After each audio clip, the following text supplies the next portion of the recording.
পূজা পাবন আমি কৰিবই লাগিব কিন্তু বাহ্যিকতাটো আমাৰ কৰা নাই আজি আমাৰ দুৱাৰ মুকলি কৰা হ'ব আৰু এই দুৱাৰ মুকলি কৰাৰ পৰা লৈ আমাৰ দশমী সুলভ যিটো শিশু এই শিশুটোৱে এটা সুন্দৰ মায়াজৰী যিটো গীত এই গীতটো পৰিৱেশন কৰাটোৱেই জুবিন গাৰ্গৰ প্ৰতি থকা মৰম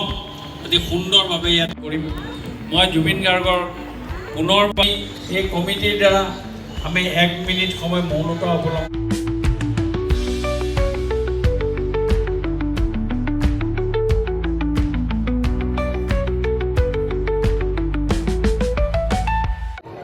আজি ডিব্ৰুগড়ৰ এই ঐতিহাসিক মাৰোৱাৰী প্ৰতি পূজা 81তম মাৰোৱাৰী পূজা আজি যি বেলবৰণ এই বেলবৰণৰ দিনা ইয়াৰ দুৱাৰ মুকলি কমিটিৰ দ্বাৰা কৰা হৈছে তাত ময়ো উপস্থিত আছোঁ আৰু আজি উপস্থিত থাকি আমি সকলোৱে প্ৰথমে আমি জুবিন গাৰ্গৰ হৈ আমি 1 মিনিট সময় ভগৱানৰ ওচৰত প্ৰাৰ্থনা জনাইছোঁ আৰু এটাতকৈ ঐতিহাসিক হ'ল মায়াবী গানটো ইয়াত এজন সৰু ল'ৰা 6-8 বছৰীয়া ল'ৰাই অতি সুন্দৰকৈ গীতটো পৰিৱেশন কৰিলে আৰু আমি সকলোৱে এইবাৰ আমাৰ যি পূজা কমিটি আছে এই পূজা কমিটিবিলাকত আমাৰ এটা নিবেদন আমি আহ্বান কৰিছোঁ কোনো যাতে বাহ্যিকতাটো নকৰে কোনো আধ্যাত্মিকতাটোৰ ওপৰত গুৰুত্ব দিয়া আজিও আপোনালোকে দেখিলে ইয়াত এটা আধ্যাত্মিকতাৰ পৰিৱেশ সৃষ্টি কৰাৰ কাৰণে আজি এই ঐতিহাসিক মাৰোৱাৰী প্ৰতি পূজা কমিটিয়ে যি ব্যৱস্থা হাতত লৈছে মই তেখেতসকলকো ধন্যবাদ দিছোঁ আৰু আপোনালোকৰ জৰিয়তে মই আহ্বানো জনাইছোঁ ডিব্ৰুগড়ৰ প্ৰত্যেকখন পূজা পেণ্ডেলত যে আমাৰ আধ্যাত্মিকতাটো থাকক বাহ্যিকতাটো নালাগে কোনো ধৰণৰ ডাঙৰ মাইক বা DJ ছিষ্টেম এইবিলাক যাতে কোনো নবনায় আমি জুবিন গাৰ্গৰ সন্মানাৰ্থে এইখিনি কাৰণে আহ্বান জনাইছোঁ আৰু আপোনালোকৰ জৰিয়তে পুনৰবাৰ তেখেতৰ আত্মাৰ সদ্গতিৰ কাৰণে ভগৱানৰ ওচৰত প্ৰাৰ্থনা জনাইছোঁ জুবিন তুমি য'তে আছা সুখে থাকা শান্তিয়ে থাকা কিন্তু যিটো আমাৰ অসমৰ জনপ্ৰিয় গায়ক জুবিন গাৰ্গ ডাঙৰীয়া যিটো আকস্মিক নিধনটো হ'ল সেইটোলৈ গোটেই আমি অসমবাসী চব দুখিত আছোঁ কিন্তু পূজাৰ আহিছে তো যিটো নীতি নিয়মত হৈ আমি পূজাটো আজি মাৰোৱাৰী পূজা যিটো ঐতিহাসিক পূজাটো আছে আমি পাতিছোঁ আৰু এই শাৰদী পূজাৰ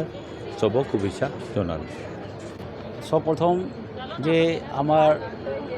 অসমৰ হৃদয় সম্ৰাট জুবিন দা আমাৰ মাজৰ পৰা গুচি গ'ল তাৰ কাৰণে আমি চবে গোটেই অসমবাসী দুখিত আছোঁ আৰু তাৰ আমি আজি মন শ্ৰদ্ধাঞ্জলি অৰ্পণ কৰিছোঁ আৰু তেখেতৰ গোৱা গান মায়াবিনী এটা আমাৰ সৰু ল'ৰা পৰিৱেশন কৰিছে খুব ধুনীয়াকৈ পৰিৱেশন কৰিছে আৰু তাৰ পাছত আমি এই গোটেই কাৰ্যক্ৰম আমাৰ ঢেৰ কাৰ্যক্ৰম আছিলে সাংস্কৃতিক কাৰ্যক্ৰম সৰু সৰু ল'ৰা ৰেডি হৈ আছিলে কিন্তু এই দুখৰ ঘড়ীত এইবিলাক আমি চব বাতিল কৰিছোঁ চব এবাৰ সিহঁতক কৈছোঁ যে নাই অহা বছৰ কৰিম এইবছৰ এবাৰ আমি সাংস্কৃতিক কাৰ্যক্ৰম একো নকৰোঁ ল'ৰাবিলাক এইটো আদৰি জনাইছে আৰু কৈছে ঠিক আছে আংকাল হ'ব এবাৰ কৰিব নালাগে আৰু আমি অহা বছৰ কৰিম থিমটো এইটো এটা ৰাজৱাড়া থিম আছে